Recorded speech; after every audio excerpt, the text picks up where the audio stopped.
1000 kilometre speed. சீனாவில் உட்டாம்பாறு ride. அதிவேக பறக்கும் ரயிலில் புரட்சி சோதனை. மணிக்கு 1000 கிலோமீட்டர் வேகத்தில் பயணிக்கும் உலகத்திலேயே ஹை ஸ்பீடு ரயிலை தயாரித்து சீனா சாதனை சோதனை. அதிவேக பறக்கும் ரயில் என்று அழைக்கப்படும் அதிவேக மாக்லேவ் அமைப்பின் மற்றொரு வெற்றிகரமான சோதனை ஓட்டத்தின் மூலமாக உலக போக்குவரத்தில் புரட்சியை ஏற்படுத்தும் தேடலில் சீனா முனைப்பு காட்டியிருக்கிறது. மணிக்கு 621 மைல்கள் 1000 கிலோமீட்டர் வேகத்தில் அந்த இலக்கை அடைய அந்த லட்சிய திட்டத்திற்கான ஒரு முக்கிய மைல்கல்லை மணிக்கு 1000 கிலோமீட்டர் வேகத்தில் அந்த ரயிலை இயக்கி சோதனை நடந்திருக்கிறது.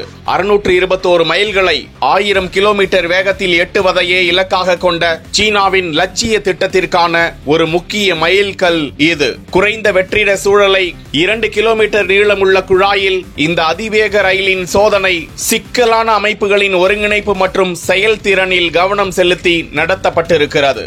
சோதனையிலிருந்து குறிப்பிட்ட வேக தரவு வெளியிடப்படவில்லை என்றாலும் செயல்திறன் அவர்களின் கணிப்புகளுடன் இணைந்திருப்பதை அதிகாரிகள் உறுதிப்படுத்தி இருக்கிறார்கள். சோதனையின் போது சூப்பர் கண்டக்டிவ் மெக்லேவ் ரயில் நல்ல நிலைத்தன்மையையும் கட்டுப்பாட்டையும் வெளிப்படுத்தியதாக தகவல் வெளியிடப்பட்டிருக்கிறது. கணினியின் தொழில்நுட்ப தயார் நிலையை கணிசமாக மேம்படுத்தி எதிர்கால சோதனைகளுக்கு வலுவான அடித்தளத்தை சீனா அமைத்திருப்பதாக தகவல் வெளியிடப்பட்டிருக்கிறது.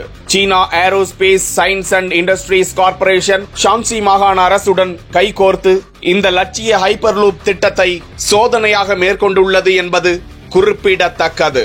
சீனாவின் இலக்கு விமானத்தின் வேகத்தோடு ஒப்பிடக்கூடிய வேகத்தில் தரையில் பறக்கக்கூடிய மெக்லேவ் ரயில்களை உருவாக்குவது என்பது குறிப்பிடத்தக்கது.